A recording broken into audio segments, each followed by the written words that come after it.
Hello, it's Richard Wilson coming to you from the Swiss Alps and the Family Offices Group. I'm here at about 10,000 feet up in the mountains between Zurich and Liechtenstein. I'm here for a family office conference. And what I wanted to talk to you about today is multi-generational wealth transfer and knowing how to manage multi-generational wealth management, really. And this is such a critical thing within family offices, but at general wealth management firms, and if you're just a financial advisor or a CPA, you might not deal a lot with multi-generational issues. You might, but you might not deal with it a lot. It's really central to what family offices do for families, and the bigger the family office, the bigger the family, or the more wealth being managed by the family office, the more important this is. I was speaking with somebody last week at a job interview meeting, actually, someone we might hire to work on our team to help grow the family offices group further, and they were actually asking about getting into the industry and gaining expertise in multi-generational wealth management. And really there's a few ways to do so. One, you could go to work directly for a family office. Another way, which is probably a little bit more likely, is go work for a private bank or a trust company. Many times those companies will hire people with little or no experience to help them run their large operations, where a family office can be very picky on the amount of experience you have, and they already want you to have the experience before they hire you, most of the time. So that's really how people get into the industry. And, I just wanted to define what it means. It basically, to manage multi-generational wealth, it basically means what it sounds like when a patriarch or matriarch sells a business, takes a business public, or has a lot of wealth.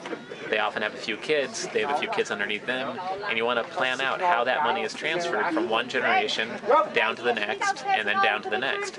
If you don't do that carefully, you'll pay a lot more taxes than you need to, you'll lose a lot more wealth along the way, and you might lose control of who gets the money. If everything is split up automatically and evenly when you die, it might not be the best thing to do.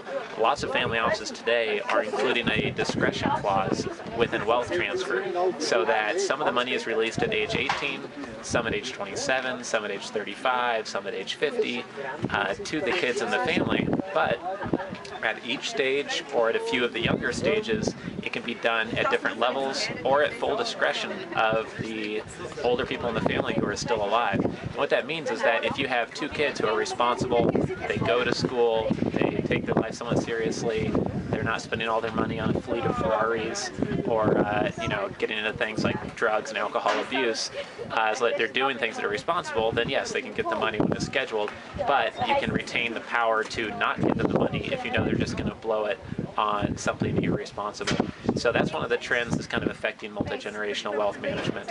Another tricky part of this area is knowing who to trust.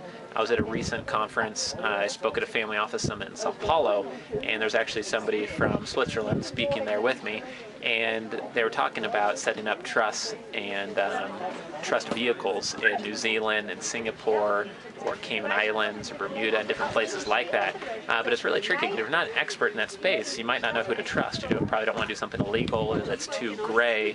So you have to really get to know who you're working with before you have somebody actually provide multi-generational wealth management services for you. It should be obvious, so just be very careful. It's easy to get wined and dined or go to a fancy office and hire the first people that you meet with, but you really should meet with people 3 or 4 times, at least once or twice outside their offices, get to know them, make sure you really trust them before you have them handle anything related to multi-generational wealth management, that really is a long-term partnership and expert, hopefully, that you're going to start working with.